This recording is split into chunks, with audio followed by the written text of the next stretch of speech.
Hi there, Janet Fritz here for Galaxy Girl Creations. Welcome to my channel. Welcome to another day of Kit Conspiracy. Today I am also doing Stitches and Stencils, which is a series I do with MK and Sandie over at State Goddess. And we basically use stitching and stencils on our layouts. And I'm also doing, this is for some assemblage required, so I'm going to be using some products, which I use her products all the time anyway, so not a big deal. I am using some wood veneer, a couple of different packs that are Western themed because, again, I am doing more horse layouts. It's been a horsey kind of a week, but the fun thing is these are actually my kids.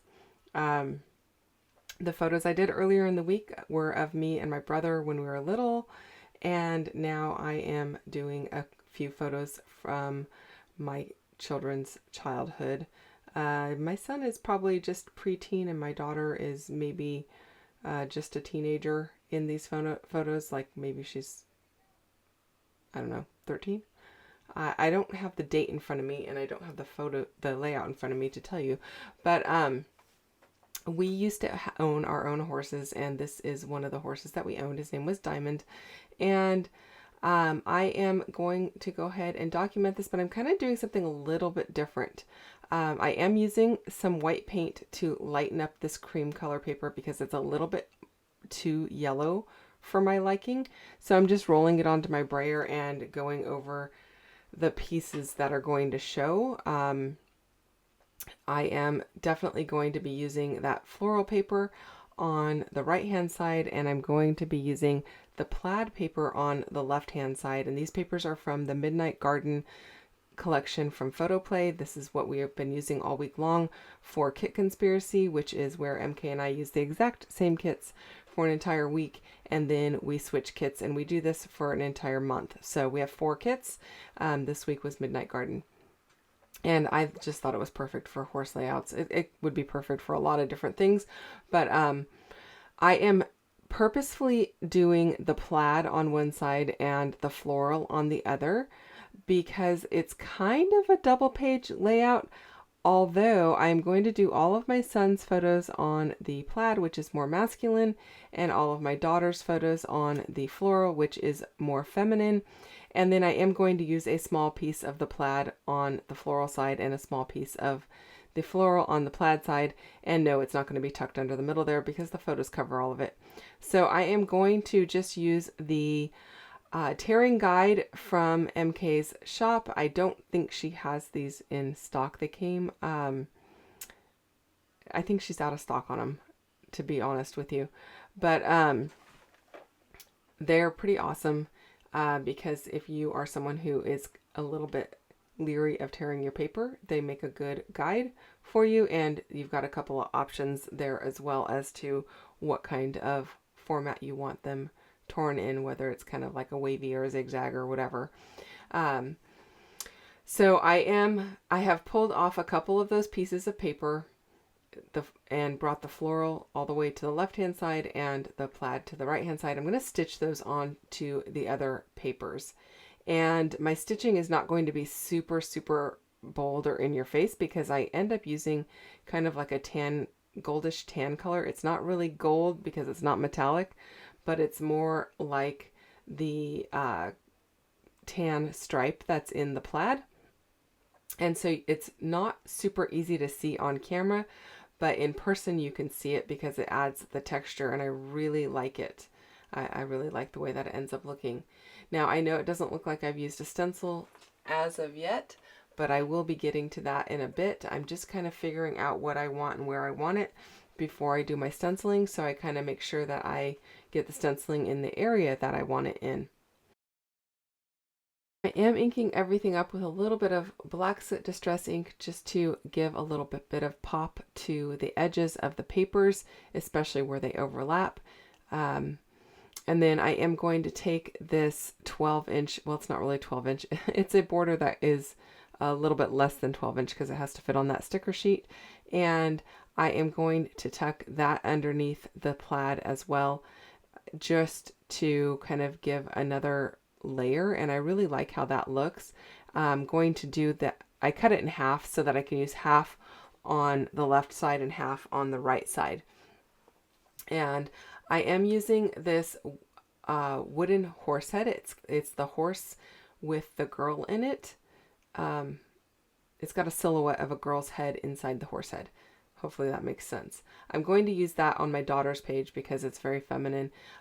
Most of the wood that I'm using on her page is the darker wood, and I'm not sure if it is the mahogany or she has another wood that has a different name, and I'm not sure what it's called, to be honest with you. Sorry about that. But the wood that I'm using on the right-hand page all matches each other. And then the wood that I'm using on the left-hand page all matches each other. And that is a lighter wood. I think it's still not her regular wood that she uses, the blonde wood. It is, it's got a little bit more red in it. And so I really liked that because it plays well with the reds that are going on in the background. Even though her regular wood would have worked just fine as well. But I wanted to keep it so that all of the pieces on the right page matched and all of the pieces on the left page matched. And my reasoning behind that was at some point when I am no longer here, if my kids want to keep this, it would make it really nice and easy for my son to take one page and my daughter to take one page. So that's my thinking. I've never really thought about that before, and I've never really done a layout like that before. But it made a lot of sense to me, especially since I had 3 photos of each of them. And rather than doing a page for his album and a page for her album, I thought, you know what, I'm just going to do it as a double pager so that they can face each other, but they would be easily separated. So I guess they're really more like companion pages than a double page layout, but I really like the way that it comes out. And so it is what it is. I did go to my stash and pull in some tickets. These lighter pink ones, actually all of these pink ones I believe are from different collections. That these are not my normal 49 in Market. I think these are from a really old pad of paper from a company that is no longer in business. They were called GCD Designs or something like that, or GCD Studio. I don't know. They're no longer in business, but I had a pad of paper that was, I don't even remember what it was called, but it was like carnival style paper or circus paper. And I remember it had elephants and stuff like that on it, but they had an entire sheet that just had all these tickets on it. And I remember cutting them apart and putting them in with my other tickets at one point, or in my color bins. And so that is what I am using. The stencil that I am using today is from MK. It is a text stencil, and I am just going over it really light with my gray brush, blending brush. And I actually did not add any ink to my blending brush. It is all the ink that was already on there. So it's really light, but I really like that. It's very subtle. It pulls in more of the gray colors that are kind of mixed in with that floral. And it's a very soft neutral because I didn't add anything to it. It's just the leftover ink that's been on there for quite some time.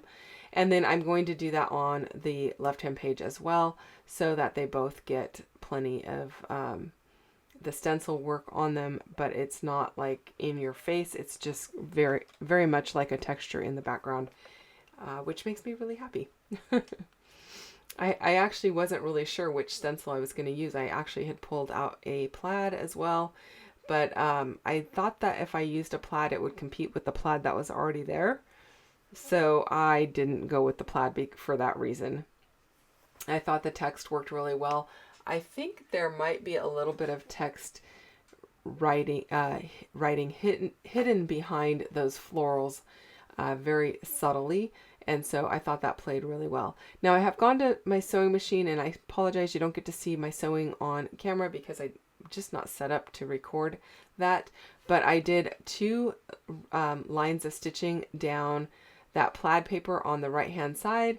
I also did some stitching across that 3x4 card, which actually was a 4x6 card. It's not really a 3x4. I just cut the imagery off of it that had like a bird cage on it, and used the leftover piece of the card. And so I'm not really sure what the actual dimensions are, but I did some stitching across that as well. And I think you'll be able to see it maybe a little bit better in the close-ups. I am using this floral horse that is rearing up, and the horseshoe that matches the darker wood veneer that I've got going on here. And then I did actually use a heart one in that bottom photo, and kind of making a little visual triangle on each of the 2 pages that I've got going here. Normally when I do a double page layout, I still stick with, I don't know, three embellishment areas across both pages. But in this case, since they're more like companion pages, I've got a visual triangle around my photographs on each page. So again, here I'm just inking up my Black Soot Distress ink. I've already done my stencil work. You can kind of see it there in the background. I didn't worry about doing anything over in the area that is covered by the paper, nor did I worry about it too much where the photos are going to cover. And so that kind of makes the workload really light, because I'm only having to do a portion of the paper there. And, you know, using the blending brush really does help with some of the stencil work, especially when you get really detailed stencils. I feel like the ink applicator tools, the foam gets caught on the little pieces of the stencil, which makes it a little more difficult. So I tend to reach for my blending brushes a little bit more often than that. And if you saw my video earlier or yesterday, I actually have some pouncers that I just got that I tried on yesterday's layout, and they worked really well as also. So I'll probably be playing with those a lot more in the future. I'm tucking in the rest of that border piece that I've already used on the right hand page. I just tucked it underneath the floral. I'm going to take that over and do some stitching on the floral also. That little happy piece is not going to end up underneath the floral. I'm going to tuck it underneath the photo. I like that a little bit better. And then that's going to create a little landing spot for that little horseshoe that I've got going there. And I'm pretty happy with the way this is coming out. I'm also using a couple more of those tickets on this one by the saddle, and I really love the saddle. I think it's really cool. The design is really detailed. Also, in case you weren't aware, all of this wood veneer is adhesive backed, and it's only a 1/16 of an inch thick. Most of her wood is a 1/16 of an inch thick. There are some pieces that are a little bit thicker, and the white horse that is in that package up at the top of my screen, it is about 1/8 of an inch thick, and it's actually acrylic. So it is a wood looking acrylic. So the horse that is rearing up on that 3x4 card, or whatever that size that card is from that same pack, so you get all 4 horses in that. They also do come with a masking over the top to protect them, so you're going to want to remove that masking before you put them on your layout, and also to check what color you've got, so because now we've got multiple colors. Anyway, go and check out what Sandie and MK have going on their channels. I'll put links down below for you for that.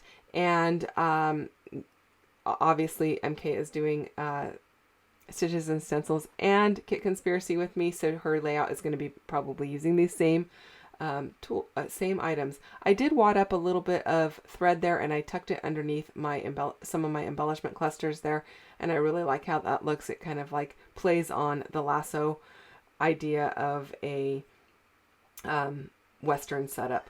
So that is it, you guys. Thank you so much for watching. If you have questions or comments, leave them down below. Hit the thumbs up if you don't mind, and if you're not subscribed, I would love for you to do that too.